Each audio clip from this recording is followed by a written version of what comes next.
Madame, voulez-vous que je vous parle net? De vos façons d'agir, je suis mal satisfait. Contre elle, dans mon cœur, trop de bile s'assemble, et je sens qu'il faudra que nous rompions ensemble. Oui, je vous tromperai de parler autrement. Tôt ou tard, nous romprons, indubitablement. Et je vous promettrai 1000 fois le contraire que je ne serai pas en pouvoir de le faire. C'est pour me quereller donc à ce que je vois que vous avez voulu me ramener chez moi. Je ne querelle point, mais votre humeur, madame, ouvre au premier venu trop d'accès dans votre âme. Vous avez trop d'amants qu'on voit vous obséder, et mon cœur de cela ne peut s'accommoder. Mais des amants que je fais me rendez-vous coupable? Puis-je empêcher les gens de me trouver aimable? Et lorsque pour me voir, ils font de doux efforts, dois-je prendre un bâton pour les mettre dehors? Non, ce n'est pas, madame, un bâton qu'il faut prendre, mais un cœur à leur vœu moins facile et moins tendre. Je sais que vos appâts vous suivent en tout lieu, mais votre accueil retient ceux qu'attirent vos yeux. Et sa douceur offerte à qui vous rend les armes achève sur les cœurs l'ouvrage de vos charmes. Le trop riant espoir que vous leur présentez attache autour de vous leurs assiduités. Et votre complaisance, un peu moins étendue de tant de soupirants, chasserait la cohue. Mais au moins, dites-moi, madame, par quel sort votre cli tendre a l'heure de vous plaire si fort? Sur quel fond de mérite et de vertu sublime appuyez-vous en lui l'honneur de votre estime? Vous êtes-vous rendu avec tout le beau monde au mérite éclatant de sa perruque blonde? Ou sa façon de rire et sa voix de fausset ont-ils de vous toucher si trouver le secret? Mais qu'injustement de lui vous prenez de l'ombrage, ne savez-vous pas bien pourquoi je le ménage? Et que dans mon procès, ainsi qu'il m'a promis, il peut intéresser tout ce qu'il y a d'amis. Perdez votre procès, madame, avec constance, et ne ménagez point un rival qui m'offense. Mais de tout l'univers, vous devenez jaloux. C'est que tout l'univers est bien reçu de vous. C'est ce qui doit rasseoir votre âme effarouchée, puisque ma complaisance est sur tous ses penchés. Et moi, que vous blâmez de trop de jalousie, qu'ai-je de plus que tous, je vous prie? Le bonheur de savoir que vous êtes aimé. Et quel lieu de le croire à mon cœur enflammé? Je pense qu'ayant pris le temps de vous le dire, un aveu de la sorte a de quoi vous suffire. Mais qui m'assurera que dans le même instant, vous n'en disiez peut-être aux autres tout autant? En effet, pour un amant, la fleurette est mignonne, et vous me traitez là de gentille personne. Eh bien, pour vous ôter d'un semblable souci, de tout ce que j'ai dit, je me dédie ici, et rien ne saura plus vous tromper que vous-même, soyez content.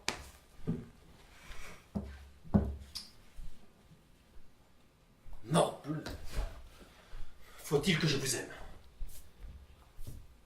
Ah, que si de vos mains je rattrape mon cœur, je bénirais le ciel d'un pareil bonheur. Je ne le scelle point. Je fais tout mon possible à rompre de ce cœur l'attachement terrible. Mais mes plus grands efforts n'ont rien fait jusqu'ici, et c'est pour mes péchés que je vous aime ainsi.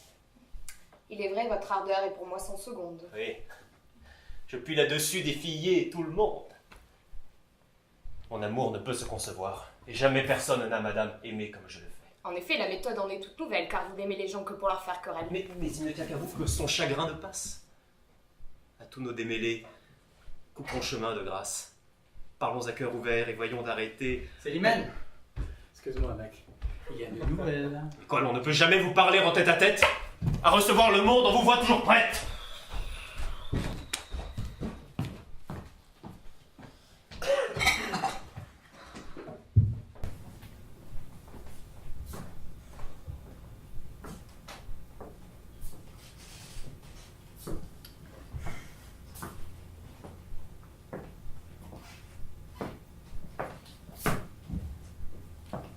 Je suis sans savoir pourquoi.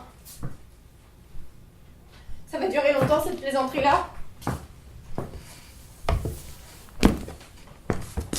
Il y en a encore pour longtemps? J'aimerais bien le savoir.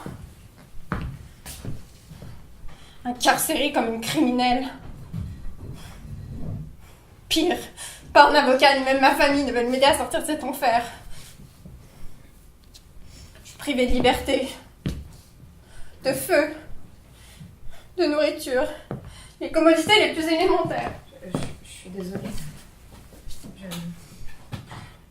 Faites-moi ce qu'on veut. Même mes parents m'ont abandonnée.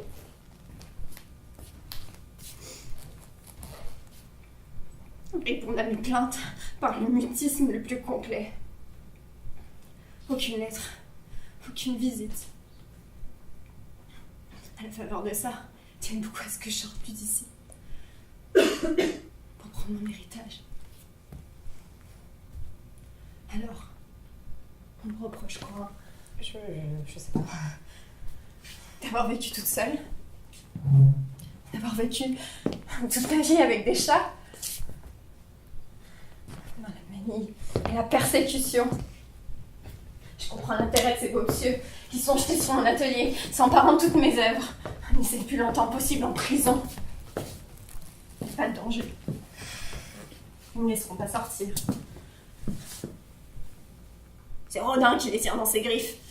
C'est Rodin qui s'est servi d'eux pour s'emparer de mon atelier. Ils peuvent pas bouger sans sa permission. Depuis longtemps, l'affaire est goupillée. Depuis longtemps, je n'osais pas sortir de chez moi.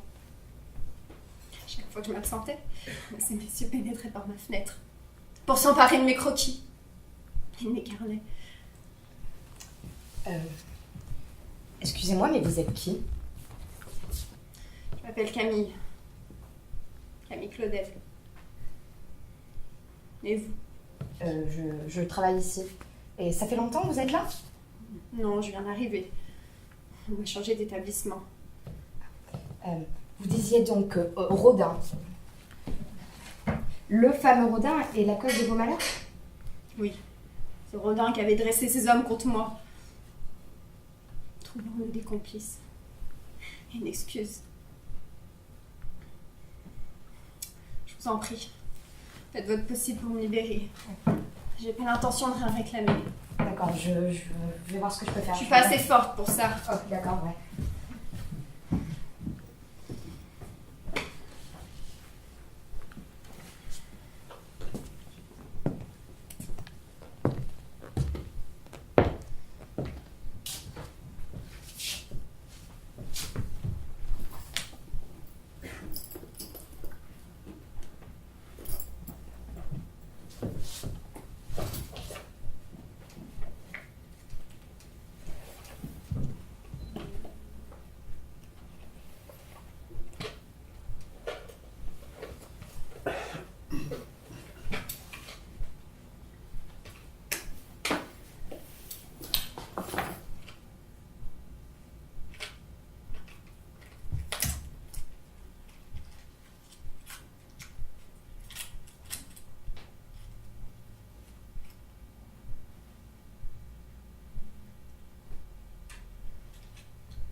C'est quoi ça? C'est qui toi? Peter, et toi? Je m'appelle Camille. Et c'est quoi, tu me montres? Non. Allez viens, je te fais tourner si t'aimes ça. Non, c'est ridicule.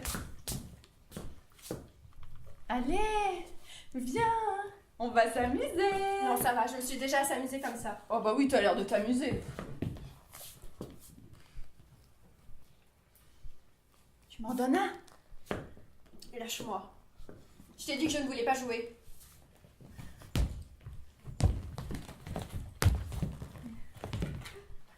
Qu'est-ce que vous faites ici? Je m'amuse. Toute la journée, je m'amuse. Rien d'autre? Ça me prend tout mon temps de m'amuser. Et toi, qu'est-ce que tu fais? Je n'ai aucune idée de ce que je fais ici. On est là et... Je pense qu'on est dans une maison de fous.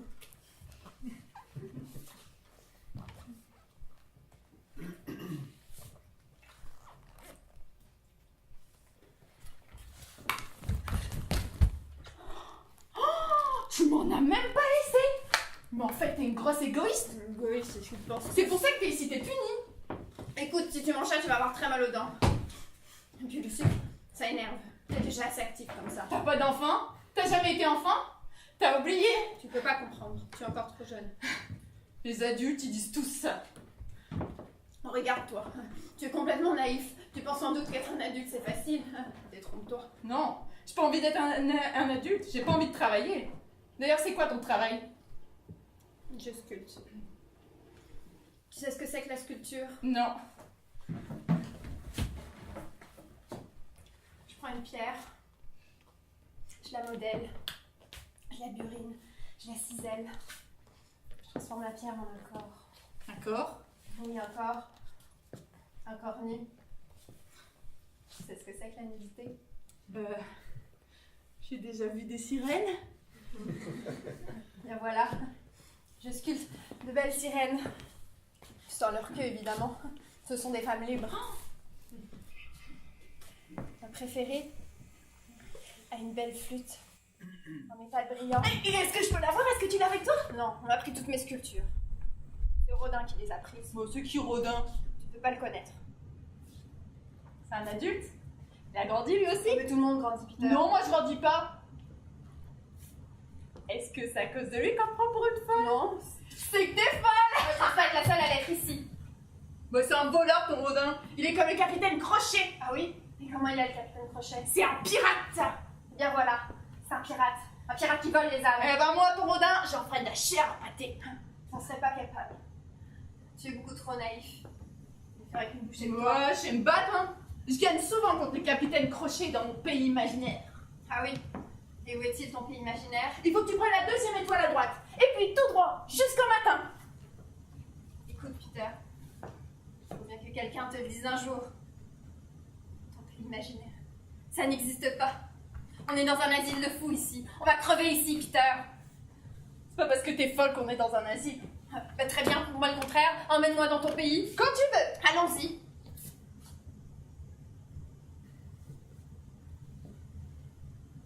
J'ai oublié. Tu vois, toi aussi tu es fou. Non, je suis pas fou. Je sais que j'appartiens au pays imaginaire. Mais ici, on dirait qu'on est bloqué. Ah oui? Et depuis combien de temps tu es bloqué? Je sais pas. Et arrête de m'embêter avec tes questions d'adulte. Ça commence comme ça, la folie. Par l'oubli. On oublie. Comment retrouver la joie? On doute. Puis on s'isole aussi. Et tu sais, moi aussi j'ai un monde imaginaire. À force d'être ici, je me parle à moi-même. Parfois je parle même au mieux. J'ai peur de perdre l'usage de la parole. D'ailleurs, tu n'existes probablement pas. Tu es sans doute le fruit de mon imagination, de ma folie.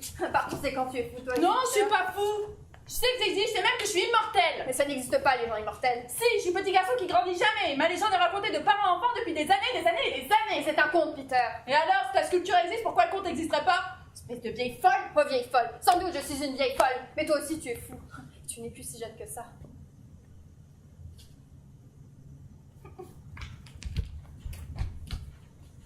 Il est toujours froid dans ces endroits lugubres.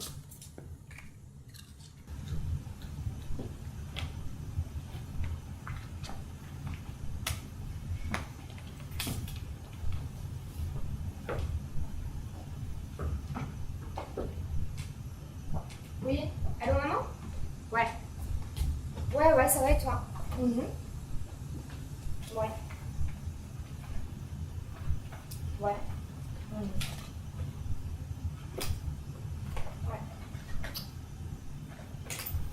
Oui, c'est ça, ouais. Oui, écoute, ouais. Mais non. Ah, mais non, maman, arrête avec ça. Mais non, je t'ai déjà dit que c'était pas dangereux.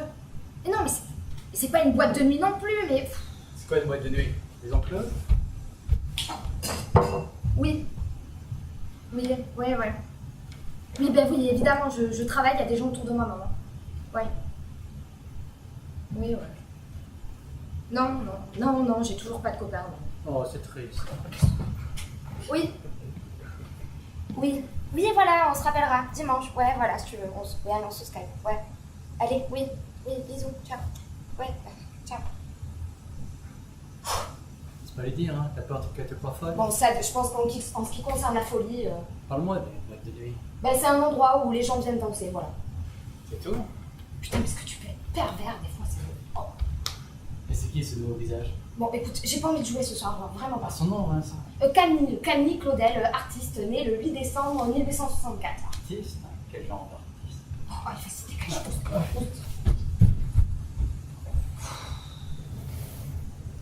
Même lorsque la misère disparaîtra des sociétés modernes, ma chérie, on va mettre un peu de bois dans la cheminée, tu veux. Oui, père. Même lorsque les ouvriers ne seront plus exposés au chômage et à l'abandon, après un accident, la maladie ou la vieillesse. Qui êtes-vous? Oh, enchanté, monsieur Ignatius. Bonjour monsieur, que puis-je pour vous? Ah, pour tout vous dire, ils me craignent. Je les soupçonne de se rendre compte que je vis dans un siècle que j'exècre. Et pour quelle raison? Ah, les gens sont bêtes. Vous êtes un peu catégorique, je parlerai plus d'un manque d'instruction. Non, les gens sont tellement instruits qu'ils sont bêtes à manger du foin. Ils vivent en troupeau et ils ne voient pas au-delà de la barrière. They don't pense. Et donc ils ne peuvent pas avoir d'idée pour le monde. Oui, c'est-à-dire que je n'ai pas trouvé vos propos particulièrement clairs. Vous avez des problèmes gastriques? Oui, les sujets qui m'énervent me travaillent les intestins. Mais ce n'est pas le sujet, right? Probablement pas, non. Et vous, qu'est-ce que vous écrivez? Je prépare un discours, je reviens d'Amérique. L'Amérique, oh, that's nice, man. Je parlais de l'Amérique latine. Ah, shit place. Vous êtes d'un grossier, monsieur. Non, c'est de l'anglais. C'est commun en anglais. Alors, ce discours? C'est un discours sur la guerre. La guerre, oh yeah. Vous avez raison. Il y a tellement de guerres contre les immigrants, les gens de couleur. Et on nous vend l'Amérique comme le pays où tout est possible. Et ce n'est pas le cas. C'est le cas, mais c'est la merde. Vos explications sont simples, imagées, mais à nouveau pas toujours très claires, je le crains. Ah, c'est possible, mais je sais que j'ai raison. Évidemment. Et vous respectez quelque chose? Vous aimez quelqu'un? Well, je respecte les gens comme moi. C'est-à-dire? Moi? Excellent. Il faut bien commencer quelque part. Vous savez, est-ce bien le rôle de la police municipale de s'acharner contre ma personne? Il est vrai que parfois la police est dans l'erreur. Vous voyez, vous me comprenez. J'essaie. Non, vous allez me comprendre. Ma ville est l'une des capitales du vice. Avec ses pédérastes, ses putes, ses antéchrists, ses sodomites. Tous et toutes dûment protégés par le trafic d'influence. Si vous avez un moment, je suis prêt à discuter de ça avec vous, vous comprenez? J'essaie. J'essaie, mais pour tout vous dire, je crains que vous ne souffriez d'un manque d'ouverture d'esprit. Peut-être, mais ce n'est pas quelque chose qui se voit dans la rue. Quoi, l'ouverture d'esprit? Vous ne comprenez pas. Il y a des hommes, des femmes, mafieux, politiciens corrompus, junkies, saoulards. Et c'est moi que la police vient arrêter parce que je suis plus intelligent et que je ne veux pas travailler. Tout devient plus clair. Et vous, qu'est-ce que vous faites? Pour faire simple, je me bats politiquement. Pour que les classes inférieures accèdent à un bien-être équivalent à celui des classes supérieures. Je vois, vous parlez de l'esclavage. Pas tout à fait. Non, je veux dire l'esclavage. Des gens haut placés qui font travailler les pauvres gens pour presque rien. Alors que recrutent les femmes bien installées dans leur piscine. C'est schématique, mais nous nous rejoignons.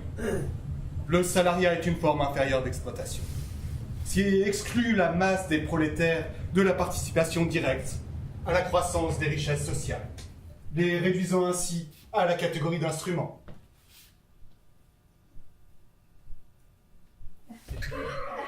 Je savais que l'on pouvait se comprendre. Père, vous avez fait la connaissance d'Ignatius. Ton petit ami? Ah non, certainement Oh, j'aime pas. beaucoup votre fille. Merci Ignatius, au revoir. Père, Madame Lisa. Madame. Monsieur, je vous laisse. Hein. Ce soir-là, je souffrais beaucoup. J'étais seule, isolée. Les anarchistes sont des solitaires, des isolés. J'ai bu un peu d'abord. Mais tu rentrais pas, alors j'ai continué. Plus je t'attendais, plus tu me manquais. Plus tu faisais exprès de t'attarder. Plus je t'attendais, plus tu me narguais, me méprisais, me piétinais. Je dois l'avouer, J'ai eu une déception. Je m'attendais à ce que quelques-uns des hommes qui ont commis des erreurs, je m'attendais à les voir monter à cette tribune et dire au pays, oui, nous nous sommes trompés. Je raisonnais avec clarté. S'il ne me dit jamais qu'il me trompe, c'est qu'il me trompe tout le temps. S'il ne me parle jamais d'autres femmes, c'est qu'il en voit constamment. S'il ne laisse jamais traîner d'indices compromettants, c'est parce qu'il est parfaitement organisé. Ah, certes. Il n'y a pas d'homme qui était mieux doué, mieux organisé pour servir la démocratie. Il a cette admirable décision d'esprit qui fait face aux difficultés. Boire, c'est croire que l'on vient de fermer sa porte à l'ennemi, alors que l'on vient de l'enfermer chez soi de manière définitive derrière les verrous du silence.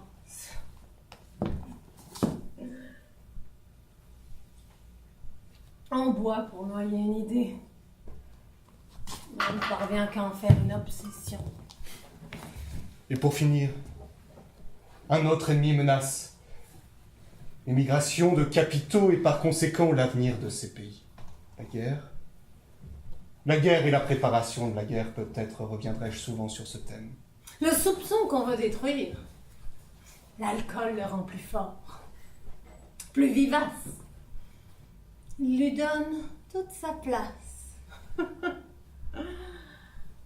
Je me suis persuadée que tu étais en train de m'abandonner. Ça me semblait probable au début de la bouteille. Certain, en l'achevant.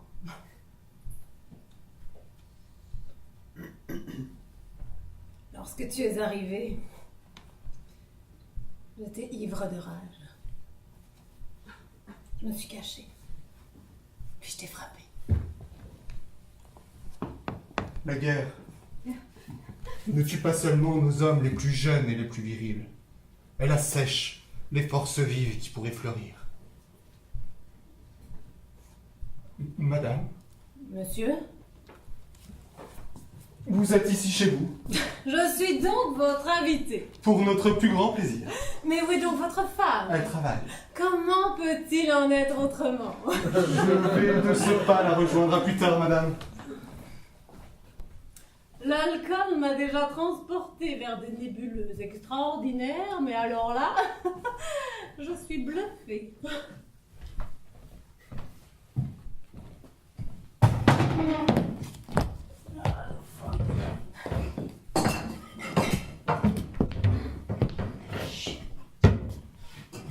Vous aussi, vous êtes un invité? Qu'est-ce que vous racontez? Y a rien à manger ici. Non, mais à boire, oui, c'est meilleur, non? Pas pour moi. Oh, bah si vous buvez pas, moi je bois. Je bois pour deux. J'ai faim. Vous devriez boire, ça fait du bien. Faim qui boit pas l'alcool. Et alors? C'est mal vu. Qu'est-ce qui est mal vu? Ça vous dérange, hein, c'est ça? Vous avez l'air d'une dépravée. Il y en a plein dans les rues de la Nouvelle-Orléans. Regardez-vous d'abord. What the fuck? Qu'est-ce qu'il y a là, elle? Qu'est-ce qui est le plus dépravé de nous deux? Regardez-vous! Quoi? Vous avez l'air d'une soulade. Il y a seulement dans plein des marvenus qui accompagnent tout ça. Et à votre avis, qu'est-ce qui fait boire une femme? Well, l'ennui, la médiocrité. Non. Les hommes. Vous n'y avez jamais songé? Vous n'y avez jamais songé parce que vous êtes un homme. Vous êtes la cause de mon vice. Ouais, racontez-moi, qu'est-ce qu'ils vous ont fait les hommes? Pourquoi ils vous font boire? Alors là, je vous le demande. Vous devriez travailler au lieu de boire. Ça m'arrange pas de travailler. Vous avez de la chance que moi je n'en ai pas spécialement envie. Vous n'êtes pas obligé de travailler. Moi, je dois boire pour oublier l'ignorance des hommes. Une femme qui me dit ça.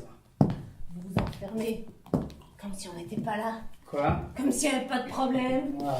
Comme si la vie était belle, comme si tout allait bien.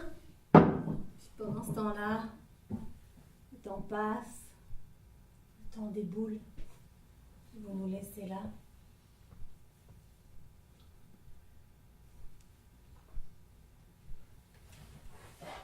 Ah, mais vous êtes encore là. Vous êtes grossiers. Vous êtes comme tous ces hommes, vous êtes tous pareils. Vous êtes décidément de mauvaise compagnie.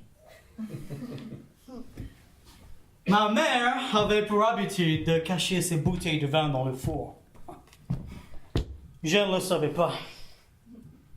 Un jour, j'ai voulu me faire cuire une pizza, et lorsque j'ai allumé le four, les bouteilles ont explosé.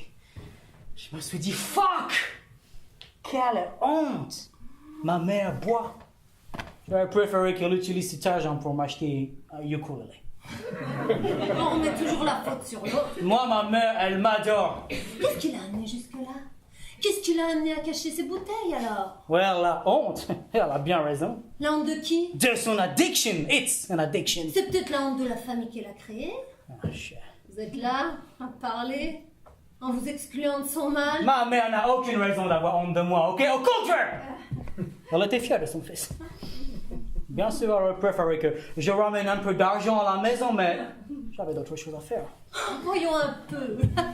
Et quelles sont ces occupations qui vous empêchent de travailler?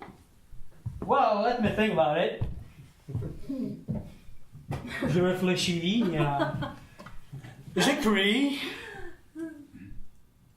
De toute façon, il n'y a aucun employé qui veut de moi. Oh, comme c'est surprenant. Just slut. De toi avant de critiquer les autres. Pose-toi des questions et agis.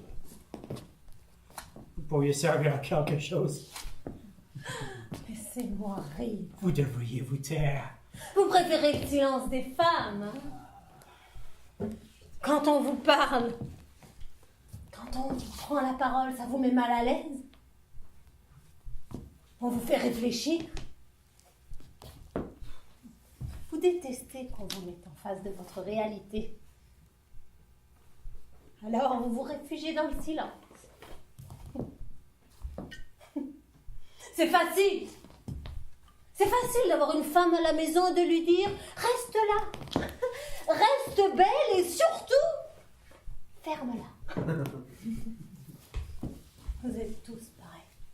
Tous pareils, incapables de nous considérer, juste de nous demander d'être là, comme une plante. Oh, belle surtout, oh non. Oh non, qu'elle vieillisse pas. Qu'elle soit toujours resplendissante.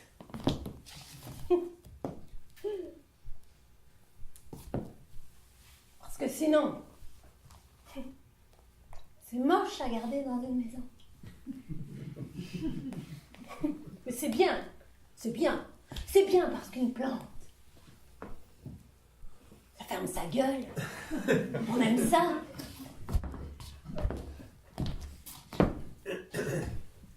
Vous me faites penser à un de ces personnages dans cet horrible film avec John Wayne. Aucun intérêt. J'ai connu des femmes comme vous. Elles dansaient dans les pubs de Main Street. Elles finissaient très mal selon ma mère. Vous aussi, vous dansez? Parfois. Oh, striptease. Vous nous laissez si peu de latitude. J'en étais sûr. Un instrument du diable. Pourquoi Dieu aurait-il créé la femme alors? Dieu, vous osez parler de Dieu, mais vous n'avez donc aucune valeur. Allez-y, rôtez, ça vous fera du bien.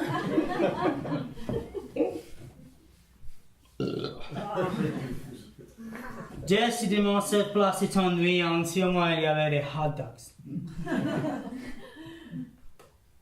Vous arrivez à boire sans manger? Question d'habitude. Il me semble que votre verre est à moitié vide. Qu'est-ce que ça peut vous foutre? Vous allez vous assécher.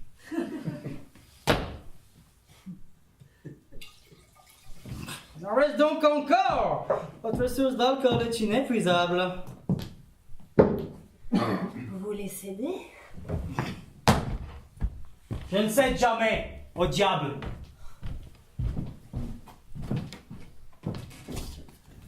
Ah mon cher, je suis amoureux d'une femme.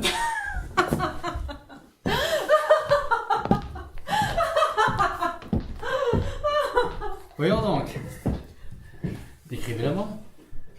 Elle a de longs cheveux châtains. Elle a des formes. Elle a un buste imposant. Mais je ne m'intéresse pas qu'à ses attraits physiques. Oui, je le confesse. Elle a l'art de me plaire. J'ai beau voir ses défauts et j'ai beau l'emblâmer, en dépit qu'on en est, elle se fait aimer. Sa grâce est la plus forte. Et sans doute ma flamme de ses vices du temps pourra purger son âme. Rien n'est parfait, mais je pense que notre amour peut l'être. Vous parlez d'amour. Vous parlez d'illusion. Vous imaginez une espèce de communion métaphysique entre deux êtres. Et cela n'existe pas, Alceste. Non. Ce qui doit vous importer, c'est la paix de la nature. C'est l'animal en vous. Ou Alceste, si rigide, si droit, vous devriez essayer de la baiser. De la baiser. Oui, je la baise tous les jours. Alceste, je parle pas ici de la bienséance maniérée de l'aristocratie. Sur ce point, je vous rejoins, mon ami. Et donc vous êtes d'accord avec moi que l'homme et la femme sont faits pour se foutre. Est-il De la meilleure partie intime, si vous voulez. Je ne veux pas parler de cela avec vous. Alceste, Ceci est une chose sacrée qui ne concerne que deux êtres dans le secret du balcon. il n'y en a rien de mal, Alceste, c'est la nature. Vos parents aussi l'ont fait. Je n'avais jamais... Gardez votre imagination, monsieur.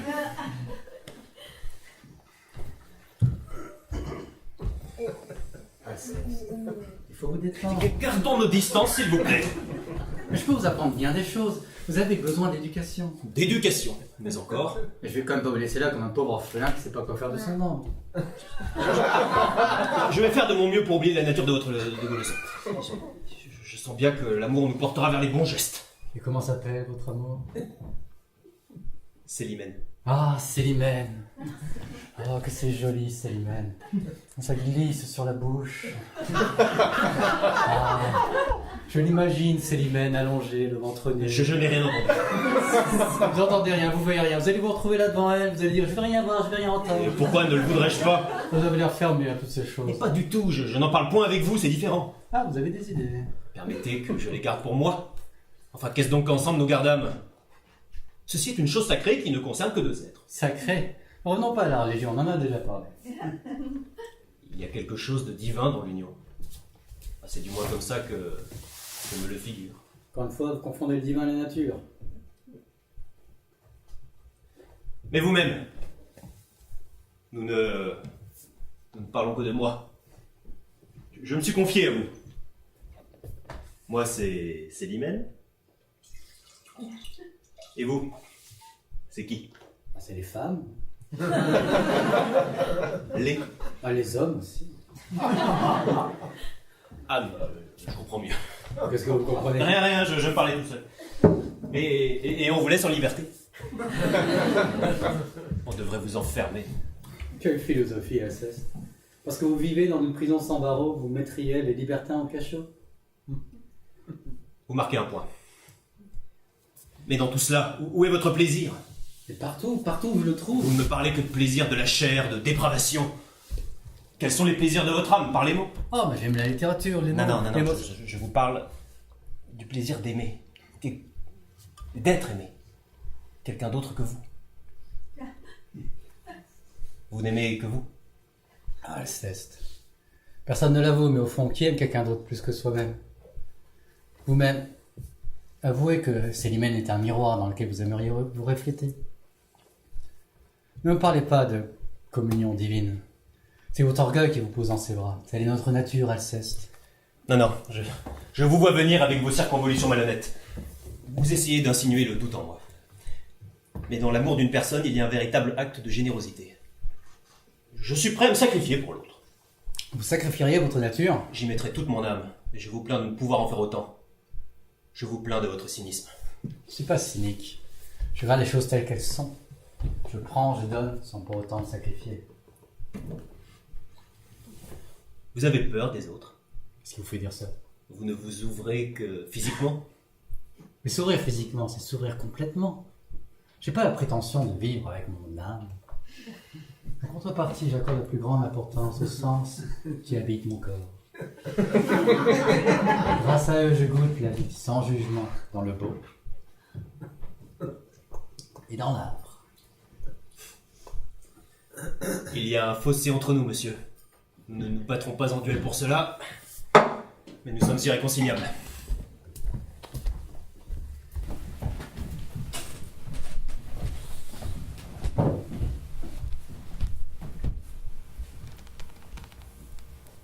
Qu'est-ce que tu vas faire maintenant? Je vais monter dans ma chambre. Ne reste pas trop seul. Va voir Raymond ce matin. Oui. Marie-toi vite. Tu as toute la vie devant toi, je t'assure. Tu as ce trésor, toi encore. Oui. Tu avais tout et tu allais tout gaspiller. Marie-toi vite, Antigone, sois heureuse. La vie, c'est comme un enfant qui court à tes pieds. Comme un banc sur lequel on s'assoit le soir. La vie, ce n'est rien d'autre que le bonheur. Le bonheur. Un pauvre mot, hein. Et quel sera-t-il mon bonheur? Quelle femme heureuse deviendra-t-elle la petite Antigone? Quelle pauvreté faudra-t-elle qu'elle fasse, jour par jour, pour arracher avec ses dents son petit lambeau de bonheur? Dites, à qui devra-t-elle mentir? À qui sourire? À qui se vendre? Qui devra-t-elle laisser mourir en détournant le regard? Tu es folle, tais-toi! Non, je ne me tairai pas. Je veux savoir comment je me prendrai pour être heureuse. Tout de suite, puisque c'est tout de suite qu'il faut choisir. Oh, vous dites que c'est si beau la vie. Eh bien, moi, je veux savoir comment je m'y prendrai pour vivre. Tu aimes Aimon? Oui, j'aime Aimon. J'aime un Aimon dur et jeune. Un Aimon exigeant et fidèle. Comme moi. Mais si Aimon ne doit plus pâlir quand je pâlis, s'il ne doit plus me croire morte quand je suis en retard de 5 minutes, s'il ne doit plus se sentir seul au monde et me détester quand je ris sans qu'il sache pourquoi, s'il doit devenir près de moi le monsieur Aimon, s'il doit apprendre à dire oui lui aussi, alors je n'aime plus Aimon. Tais-toi, tu ne sais plus ce que tu dis. Mais si, je sais ce que je dis. C'est vous qui ne m'entendez plus, je vous parle de trop loin à présent, d'un royaume où vous ne pouvez plus entrer. Avec vos rides, votre sagesse, votre ventre. Oh, je ris, Créon. Je ris parce que je te vois à 15 ans tout d'un coup. C'est le même air d'impuissance et de croire que l'on peut tout. La vie t'a seulement ajouté ces petits plis sur le visage et cette graisse autour de toi. Tu vas te taire, enfin! Mais pourquoi veux-tu me faire taire? Parce que tu sais que j'ai raison? Tu crois que je lis pas dans tes yeux que tu le sais? Oh, tu sais que j'ai raison, mais tu n'avoueras jamais parce que tu es en train de défendre ton bonheur en ce moment. Comme un os. Le tien et le mien, oui, imbécile! Mais vous m'écoutez tous avec votre bonheur, avec cette vie qu'il faut aimer coûte que coûte. On dirait des chiens qui lâchent tout ce qu'ils trouvent. Je ne veux pas être modeste, moi, et me contenter d'un petit morceau si j'étais bien sage. Je veux tout de suite. Que cela soit aussi beau que quand j'étais petite. Ou mourir. Allez, commence. Commence comme ton père. Comme mon père, oui. Nous sommes de ceux qui posent des questions jusqu'au bout, jusqu'à ce qu'il ne reste plus la plus petite chance d'espoir vivante.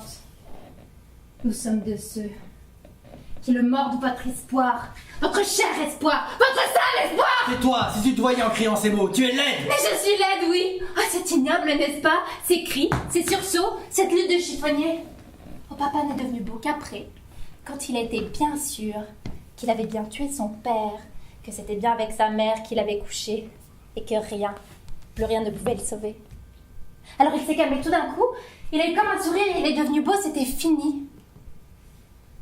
Il n'a plus qu'à fermer les yeux pour ne plus vous voir. Vos têtes, vos pauvres têtes de candidats au bonheur. Mais c'est vous qui êtes les mêmes les plus beaux. Vous avez tous quelque chose de laid au coin de l'œil ou de la bouche.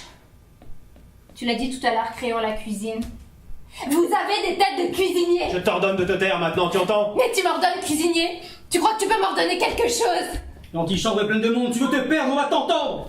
Eh bien, justement, ouvre les portes, ils vont m'entendre. Vas-tu te taire, enfin, mon Dieu? Allons vite, cuisinier! Appelle tes gardes!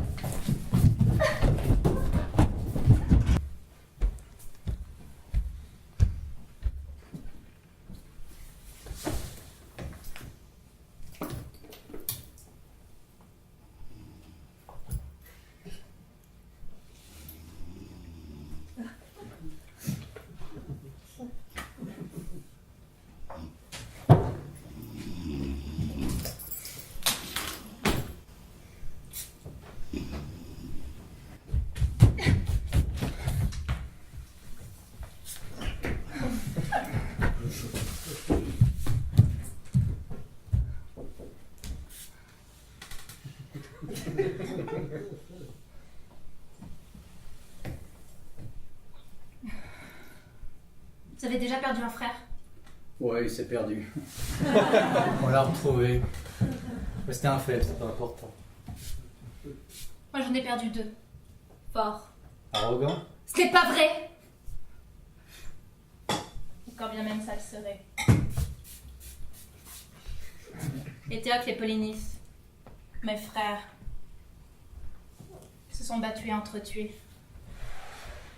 Et Créon, ce cher oncle Créon a ordonné qu'il soit fait d'importantes funérailles à Éthéocle, mais que Polynice, le réprouvé, le voyou, que Polynice soit laissé sans pleurs et sans sépulture, et Créon condamnera à mort quiconque osera lui rendre les devoirs funèbres. Et moi, ce matin, je suis allée près de son cadavre. Ça ne mérite pas de s'en porter comme ça. Ils sont morts. Moi, j'accomplis mon devoir. Votre devoir? Mon devoir. Mais quel est ce devoir? À chacun son rôle. Créon doit me faire mourir et moi, je dois aller enterrer mon frère. C'est comme ça que ça a été distribué. Je n'ai plus rien. Ma nature est ainsi faite. Votre nature? Jeune fille, j'ai bien peur que vous confondiez le naturel et la bêtise. La nature nous donne la liberté. Elle nous oblige jamais. Tout d'abord, je m'appelle Antigone et non pas jeune fille.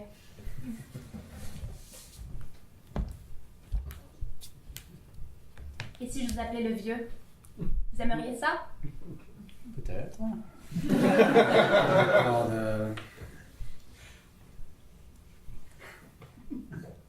Et nous nous égarons. Nous en étions au devoir, à la liberté et à la nature. Ainsi tu risques la mort parce qu'on refuse à ton frère des funérailles.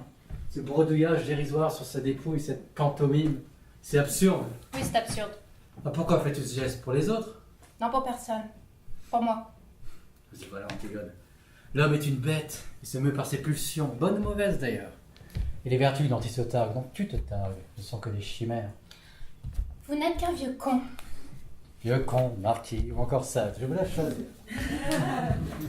Nous en étions au devoir. Ne vous en reconnaissez-vous aucun? N'avez-vous pas de devoir envers votre patrie, par exemple? C'est ridicule, c'est notre comédie. Il n'y a là aucune comédie. C'est un devoir qui exige de la droiture. Regarde-toi. Tu es courbé. Devoir, droiture, obligation, constitution, gouvernement. Tous ces termes donnent la nausée aux libertaires de mon espèce. Enfin, ces termes mettent à la guerre, à la révolution, à la guillotine et à la mort. Ah oui, tout ça est une comédie funeste. Moi, c'est ma morale qui m'attache à mon devoir. Il n'y a là rien de risible. Vous aimez prendre les gens de haut, n'est-ce pas? Oh, j'aime les prendre de bien des façons. Mais ça, n'y a-t-il donc rien qui t'anime? Mais vivre le plus pleinement possible. Une seule goutte de foutre éjaculée de ce membre, Antigone, mais plus précieuse que les actes les plus sublimes, une vertu que je méprise.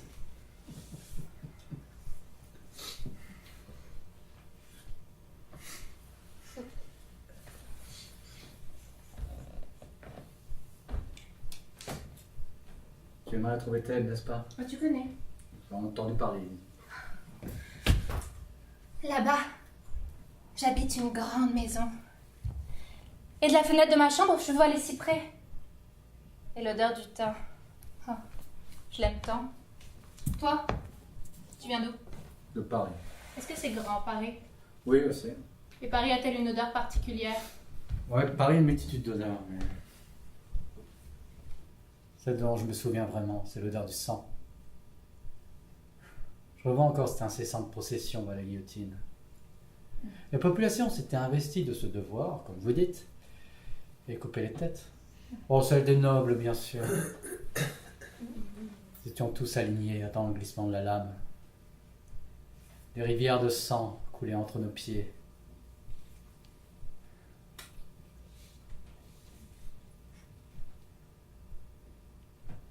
Et à la fin, ces idiots étaient tellement aveuglés par leur devoir qu'ils se coupaient la tête entre eux. J'ai vécu l'enfer, Antigone. T'approches pas de cet abîme. Et comment vous en êtes-vous sorti? Vous voyez maintenant. La prison, l'asile, mon libertinage, mes écrits et ma supposée folie. La chance m'a sauvé. La chance est une force de la nature. Essayez de comprendre. Comprendre. Et donc ce mot-là à la bouche depuis que je suis petite. Oh. Il fallait comprendre qu'il ne faut pas toucher à l'eau, à la belle effluente eau froide parce que cela mouille les dalles. qu'il ne fallait pas toucher à la terre parce que cela tâche les robes. Comprendre, toujours comprendre. Eh bien moi je ne veux pas comprendre, je comprendrai quand je serai vieille, si je deviens vieille. Mais pas maintenant. Ne cherche donc pas la mort, Antigone. Elle te cueillera bien assez tôt. Si tes frères pouvaient te parler, je suis certain qu'ils te diraient de profiter de la vie sans te soucier de l'honneur. Et vous me tutoyez à présent. Vous avez sans doute raison, et je ne saurais vivre sans l'honneur. Chevaleresse, Antigone. Va, la vertu est un culte qui ne consiste qu'en des immolations perpétuelles. C'est un curieux personnage, Sade. Un antidote à l'ennui. J'aurais aimé l'écrire. Eh bien, au revoir, monsieur. Au revoir, mademoiselle. Sade. Je sens tes yeux sur mes hanches. Presque sur tes hanches, Antigone. Presque. Tu ne changeras donc jamais. Jamais.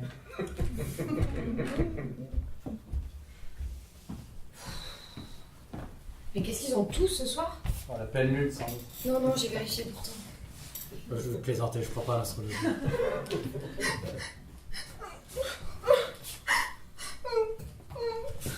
Je te laisse, c'est bouffon, mais insupportable. Salut, moi, là.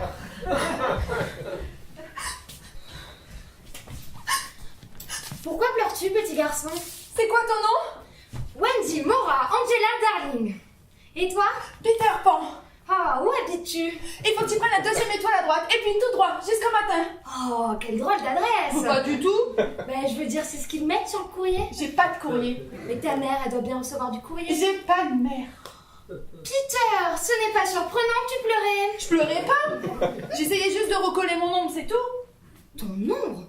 Mais qu'est-ce qu'elle fait chez moi, ton ombre? Mais je viens souvent chez toi. Et la dernière fois, ta maman elle a failli m'attraper. Et je me suis enfuie à toute vitesse. Et mon ombre elle est restée accrochée à la fenêtre. C'est ta maman qui l'a cachée. Ma maman, elle ne m'a rien dit. Bon, c'est qu'elle pourrait être. Je sais pas. Ah, je l'ai. Il faut la recoudre. Recoudre? Ah, t'es drôlement ignorant. Pas du tout. Bon, allez, assis-toi là, je te préviens, ça va me faire un petit peu mal. Et je pleurais pas, hein. Je pleure jamais. Ouais.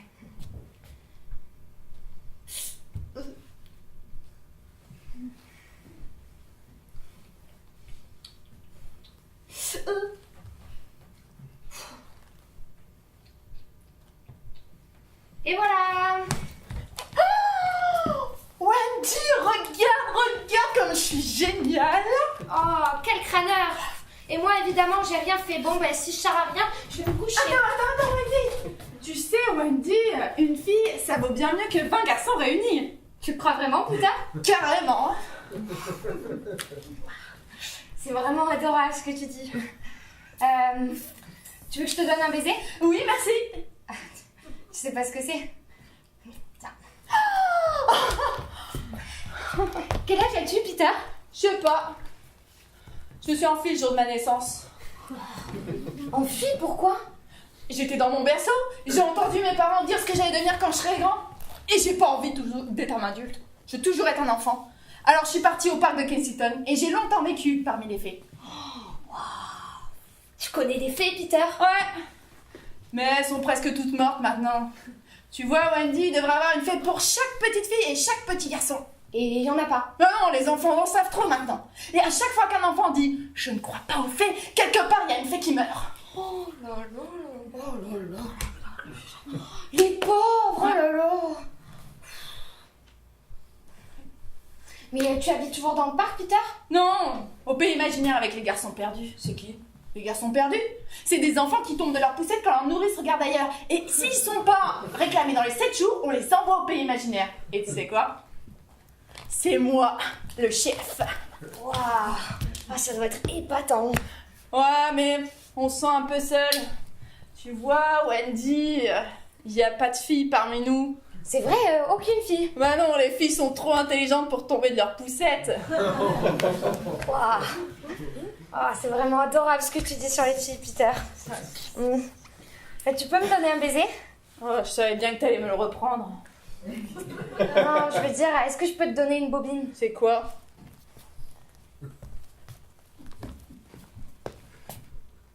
C'est ça! Wendy, c'est génial!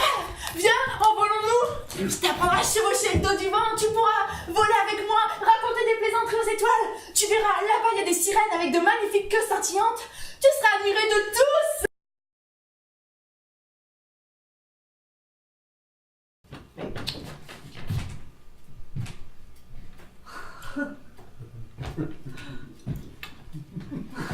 Et... Oh! Mais ils voient pas, ils m'entendent pas.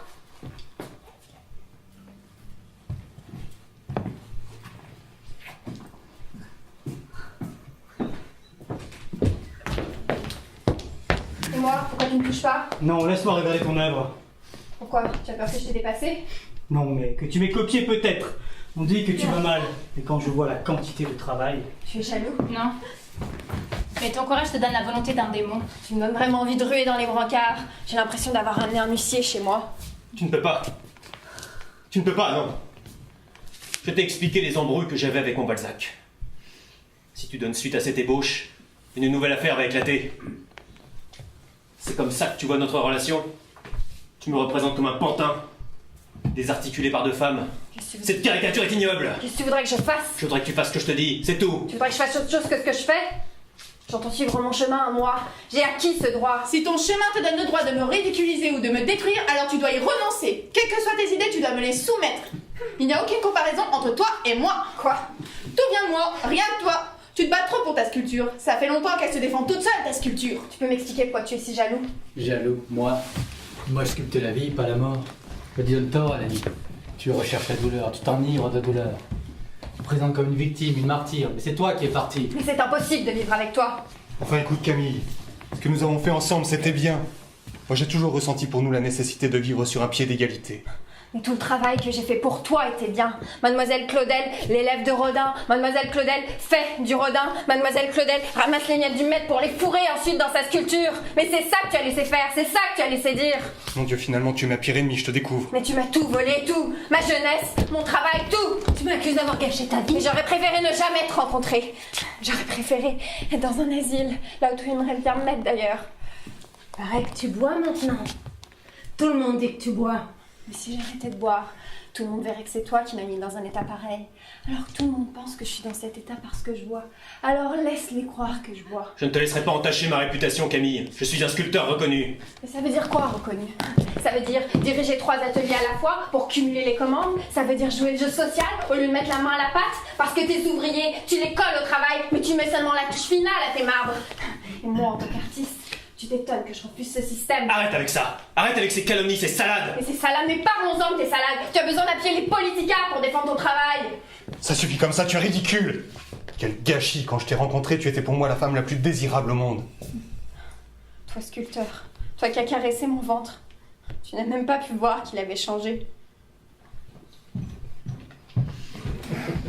Mademoiselle Claudel, je suis américain de passage à Paris, seul et dégénéré pratique le tourisme. Je ne suis sorti de mon pays qu'une seule fois et je ne le regrette pas. Votre exposition est fabuleuse. Mon exposition? Camille! Je peux vous appeler Camille. J'adore vos créations et j'admire encore plus le combat que vous avez mené. Je ne suis pas vraiment une grande artiste, mais quelque part, je me retrouve en vous. Vos créations sont magnifiques. Merci! Merci, Camille, j'adore tes sculptures. Elles sont immortelles. Tu n'as pas d'air, toi, mais comment t'appelles-tu? Je vous félicite, mademoiselle Claudel. Contrairement à Rodin, vos œuvres n'ont besoin d'aucun soutien politique. Merci, monsieur Jaurès. Nous avons besoin d'hommes comme vous. Ceux qui feront l'acquisition de vos œuvres, madame, quand ils se lèveront tous les matins, ce sera pour eux tous les jours, aussi beau. Merci. Vous dégagez une force que j'aimerais sculpter. Être franc et sincère est mon plus grand talent.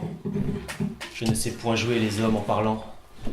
Plus on aime quelqu'un, moins il faut qu'on le flatte. À ne rien pardonner, le pur amour éclate. Monsieur, je... Bon, désolé de vous interrompre, mais l'exposition est terminée. C'est pas le bon moment, Sandrine. Pour une fois, je vous rejoins, monsieur. Nous nous sentons la même mue. Allez-vous nous laisser rentrer? Mais non, je vous laisserai pas car il n'y a pas d'exposition. Je suis à l'asile, je le savais. Oh mais non, Camille, vous n'êtes pas folle. Bon. Vous êtes des fantômes, vous êtes tous des fantômes. Ainsi, unis par la pensée, par le cœur, nous serions des fantômes. De grâce, jeune fille, expliquez-vous. Eh bien... Eh bien, permettez. S'il est démontré que l'homme ne doit son existence qu'aux plans irrésistibles de la nature, s'il est prouvé qu'il est aussi ancien sur le globe que le globe même, il est comme le chêne, le lion, les minéraux, comme ce qui est dans les entrailles du globe, et qui ne doit son existence à qui que ce soit, si Dieu, que les sots regardent comme auteur et fabricateur unique de la nature, n'est que le nec plus ultra de la raison humaine, Alors, pourquoi pas le fantôme? Créé à l'instant même, où cette raison ne voit plus rien. Plaît-il? Ah ouais, t'es grave, t'as embrouillé tout le monde, mais moi j'ai rien compris. Oh, les tuiles sont comme ça, mais où il fait la fièvre. Cette soirée est surprenante. Étonnante même. En tout cas, parfois, vaut mieux pas trop réfléchir. Moi, je n'ai plus peur. Qu'est-ce que vous êtes long à comprendre? Voyez pas qu'il parle du pays imaginaire? Tirons-nous de ce bois de ce coupe-gorge. Ma nature n'est pas très joviale, mais je vous remercie, jeune fille, car vous m'amusez. Monsieur Jaurès, puisque vous insistez, commençons par vous. Vous êtes né à Castres le 3 septembre 1859. Oui, alors? Et voilà. Voilà un téléphone de l'année courante. Nous sommes actuellement en 2017, ce qui vous ferait aujourd'hui... 158 ans. Oui, je suis aussi un peu mathématicien. Alceste, Bien, vous êtes le personnage principal d'une pièce appelée Le Misanthrope. ça me dit quelque chose. Moi aussi. Vous êtes le fruit de l'imagination de Molière et vous avez été joué pour la première fois au Palais Royal en 1666, ce qui vous ferait aujourd'hui... 351. Ah, ça c'est pas un adulte. T'es une antiquité. Trop de perversité règle au siècle où nous sommes. Et je vais me tirer du commerce à des hommes. Camille, vous... Non, ce n'est pas nécessaire. Je m'appelle Camille Claudel. Je me moque de savoir si je suis folle ou fantôme. Aujourd'hui, je suis bien. Alors, Ignatius, du coup, vous êtes américain et vous... je me sens pas très bien.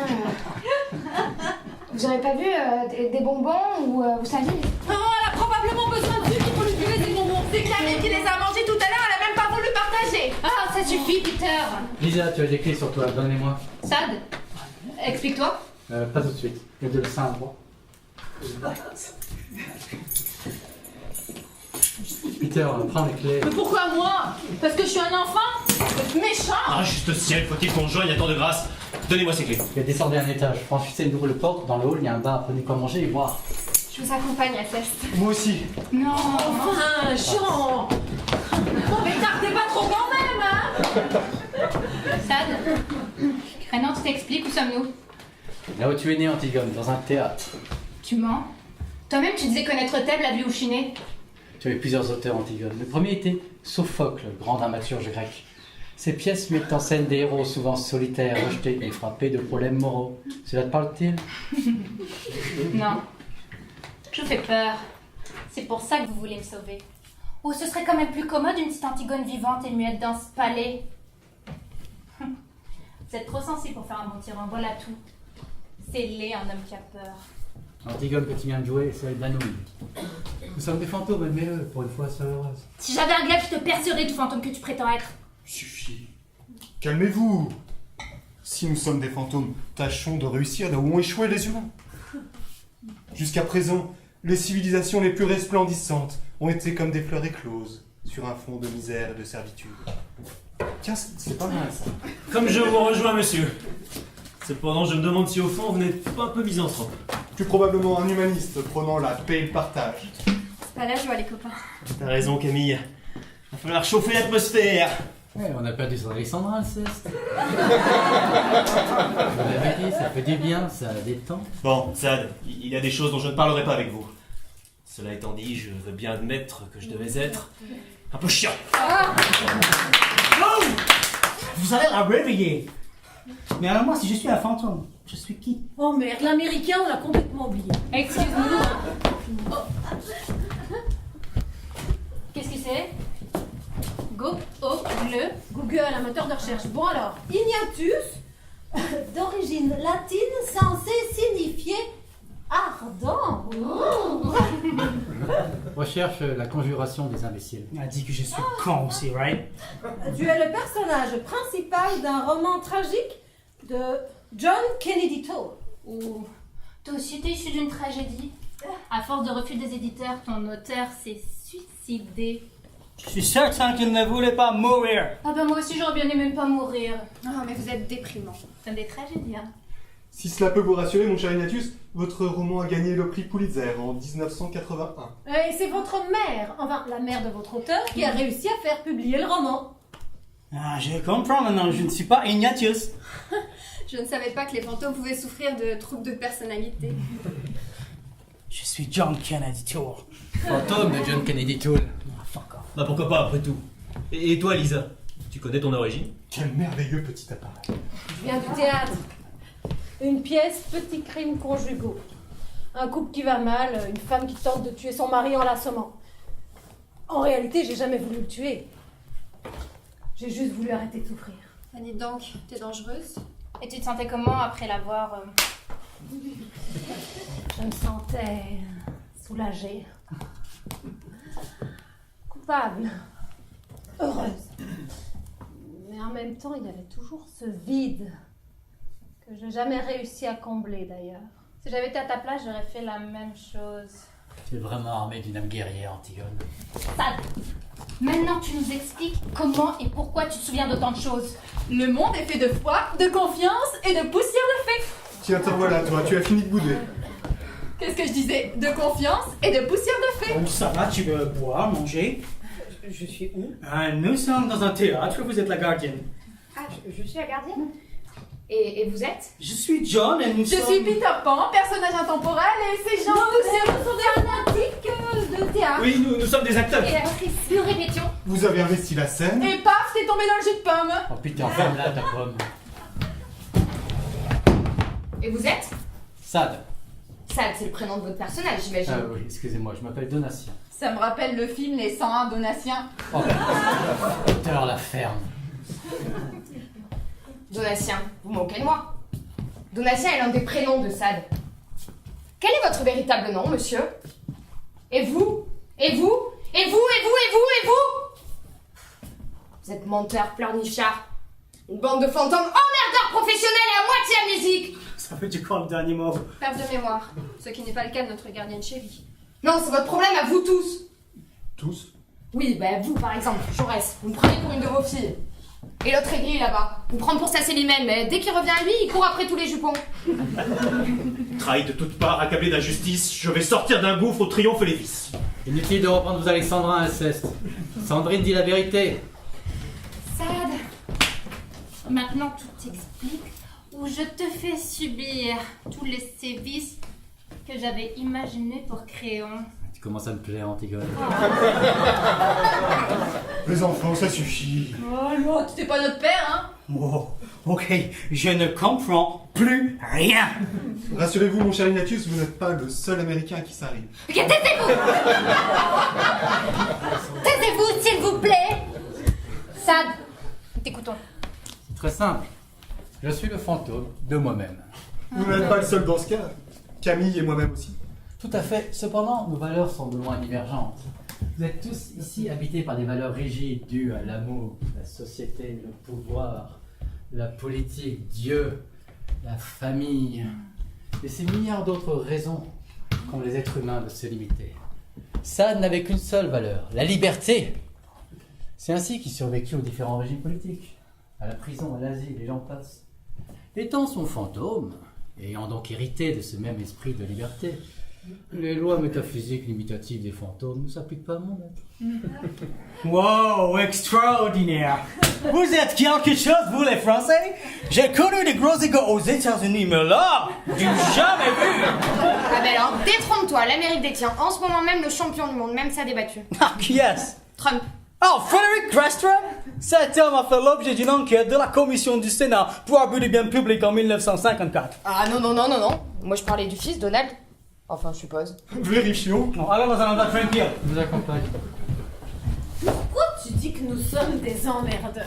Mais parce qu'à cause de vous, le théâtre est fermé. Mais vous vous souvenez donc de rien? Ah, moi je me souviens. Pourquoi t'avais les clés du bar, Lisa? En fait, quand tu voulais une bouteille... Attends. Je crois me rappeler. Je vois un barman. Oh, j'en ai assommé beaucoup des hommes comme ça. Et il est beau. C'est pour ça qu'ils t'ont donné les clés du bar, mais ça a pas changé grand-chose. Oh mon Dieu. Et moi aussi je me souviens. Je me revois debout sur le balcon du théâtre et je disais je voulais être ta femme parce que je t'aime comme ça moi, très fort et que oh pardon mon chéri, jamais je ne pourrais t'épouser. Et là je regardais ma ma victime dans les yeux en me laissant tomber dans le vide. Et à chaque fois qu'un jeune homme te plaisait durant la représentation, tu lui jouais la scène du suicide. Durant une représentation d'Antigone. Mais non, justement, le genre n'avait pas d'importance. Et la police n'est jamais intervenue. Ainsi, le propriétaire a inventé des histoires d'acteurs terroristes au chômage qui revenaient se venger, disparaissaient, enfin n'importe quoi. Pourquoi pas la vérité? Pourquoi toujours le mensonge? Bonjour monsieur le policier, ne vous inquiétez pas, j'ai quelques fantômes dans mon théâtre, mais je vais régler le problème. Bonjour les menottes, hein. Quand même, ce n'est pas très professionnel. Pas très professionnel, il a notre bonne le misanthrope. Ouais, ça c'est un petit effort, tu te souviens de quoi? Oui, il m'est peut-être arrivé d'envahir la scène d'un autre et de dire qu'il faut qu'un galant homme ait toujours grand empire sur les démangeaisons qui nous prennent d'écrire. Et que par la chaleur de montrer ses ouvrages, on s'expose à jouer de mauvais personnages. Et puis là, sans doute la main me chatouillait car il me semble avoir donné un ou deux soufflets. Et vous, ma chère? Oh, 3 fois rien. Il me semble que mon moment préféré était durant l'entracte au bar. Je devais probablement m'imaginer un de ces vernissages mondains. J'ai dû boire quelques verres qui ne m'appartenaient pas. Jeter, tempêter, crier, et sûrement griffer quelques rodins que j'ose reconnaître autour de moi. Rien de grave. Et toi, Peter? Au moment où tu doutes que tu peux voler, tu cesses à jamais de pouvoir le faire. Je faisais juste voler, rien d'autre. Mon cher, si j'avais pu profiter de cette technologie, les choses auraient été bien différentes. Vous tombez bien, messieurs, nous en étions à nos frasques qui ont fait fuir les spectateurs de ce théâtre. Eh bien moi, j'ai probablement dû discourir sur la nécessité de transformer le régime d'antagonisme et des... Vous voulez que je continue? Non, c'est grave. Ok. Et toi, Sad? Alors moi j'ai toujours eu un faible pour les loges d'artistes. Vous voulez que je fasse un dessin? Non. Eh, pourquoi vous me regardez comme ça? J'ai rien fait ici, ok? Non, c'est vrai, quand il est arrivé, le théâtre était déjà fermé. Et t'étais où avant? Au musée d'art moderne. Quoi, il y a des fantômes là-bas aussi? Vous y êtes très connu, un certain Petruccio m'a beaucoup parlé de vous. Petruccio.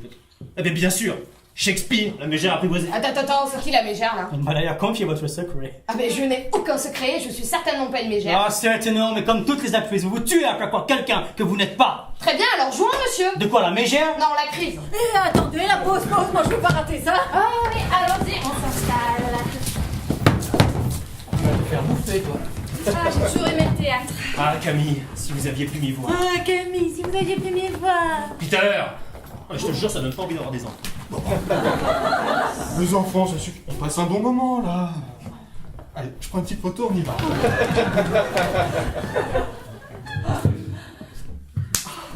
Oh, ce que c'est bien, quand même. C'est pas vrai, mais vous êtes grave, hein. Je te le fais pas dire. Non, toi tu peux parler. Tiens, voilà, ton texte. Et tu fais semblant de sonner chez moi avec tes affaires.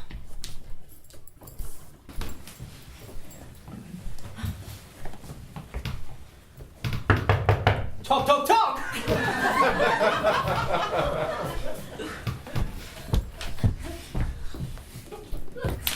Qu'est-ce que tu fais là? J'ai amené toutes mes affaires. J'en ai marre de ne pas dormir avec toi, alors je m'installe. Tu t'installes où? Chez toi. Mais qu'est-ce qu'il prend? Non mais elle est trop douce là.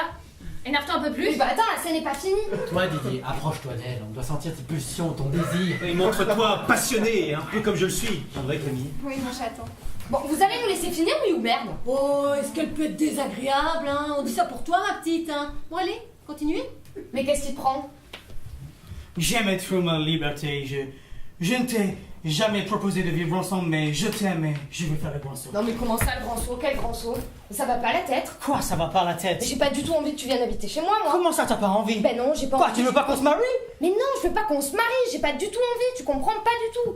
Enfin, je sais pas, moi, Didier, t'as toujours faim quand je fais un régime, tu traces pendant des heures et tu nettoies jamais le lavabo. Ton copain Stéphane, mais je le trouve lourd, mais lourd. J'ai pas envie qu'il vienne chez moi regarder les matchs de foot en bouffant toutes mes cacahuètes. Enfin, je sais pas, moi. Alors ça c'est pas mal. Mais maintenant tu fais sortir la guerrière qui est en toi. Pas trop quand même. Bon, sérieusement, là. J'ai joué le jeu tous les soirs, ok? Enfin, c'est dingue ça, dès qu'on vole la vedette, vous vous sentez obligé d'intervenir. Est-ce que tu peux être égoïste? Bon, écoute, Didier, je ne veux pas vivre avec quelqu'un, tu comprends? Ni toi, ni personne, je ne veux pas. Je veux vivre seule.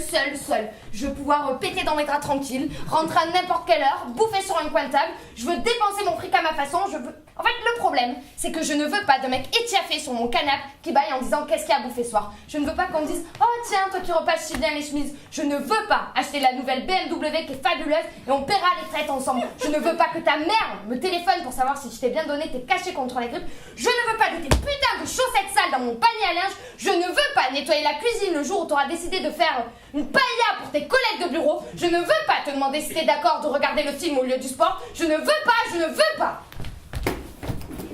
Ta vie c'est ta vie, ma vie c'est ma vie.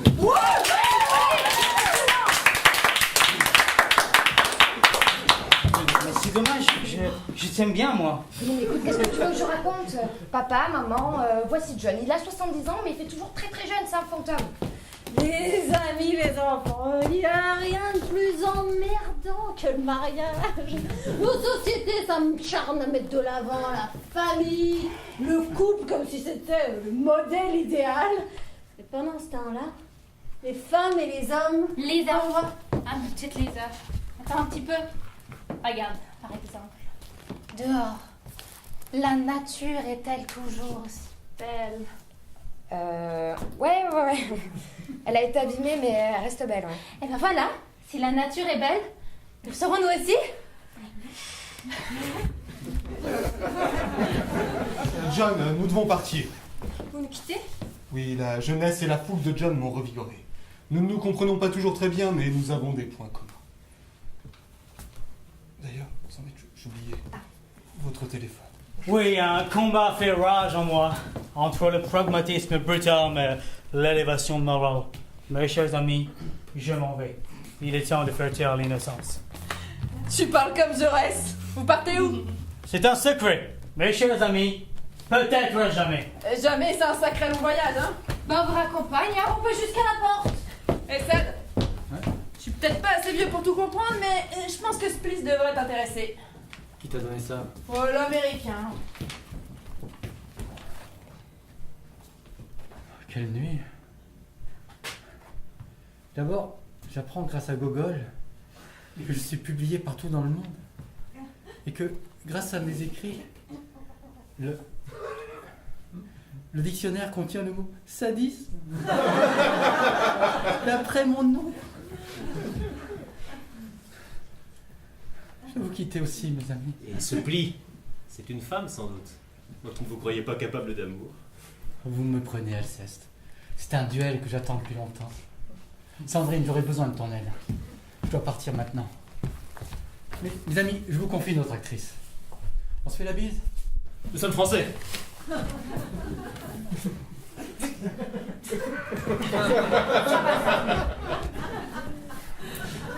Camille, demain je me souviendrai, je te promets. Et Sad, mourir va être une sacrée belle aventure, hein? C'est vraiment sa gosse, Peter. Je trouve étonnant qu'il n'y ait point de crucifix dans ce théâtre. Les gens d'aujourd'hui se sont donc détournés de Dieu. Je me demande s'ils s'en portent mieux. Oh, Alceste, vous n'allez pas redevenir misanthrope. Ouais, moi je suis d'accord avec Sad, hein. Il faut vivre sans regret. D'ailleurs, Camille, t'as le sourire. Oui, Peter. Car mes œuvres ont résisté au temps et aux hommes. Elles sont intactes et parcourent le monde. Comme nous. Et Alceste, t'oublies rien? Les clés du bar? Yes. J'imagine que vous attendez la vérité. Et vous savez quoi? La vérité sort tout droit de la bouche des enfants. Et la première des vérités, c'est celle-ci. À moi les bonbons. Ah, le départ de Sad. Notre cher libertin a entendu dire que le fantôme de Madame de Merteuil rôdait au musée d'art moderne. Vous imaginez ça? Sad, Merteuil, ça c'est une vraie liaison dangereuse. La vérité d'Antigone, c'est qu'elle attend la prochaine représentation de sa pièce, ici même, dans l'espoir d'apercevoir ses frères et de peut-être changer leur destinée. La vérité de Joris et l'Américain, ils vont essayer de passer inaperçus. Ils se sont mis en tête d'investir la grande maison d'un politicien actuel pour lui insuffler un peu de bon sens. La vérité de Lisa, c'est qu'elle aime cet endroit où elle a vu le jour pour la première fois. Peter, les clés du bar? Oh. Mais la dernière des vérités, c'est que nous aimons notre gardienne Sandrine, qui ne veut pas. Et nous ferons d'elle une grande actrice. Mais la plus vraie des vérités, c'est celle-ci. Moi, je ne suis pas un fantôme. Je suis immortel. Je suis Peter Pan. Ah oui, tu n'es pas un fantôme. Absolument pas. Eh ben vas-y, Peter. Si t'es pas un fantôme. Envole-toi.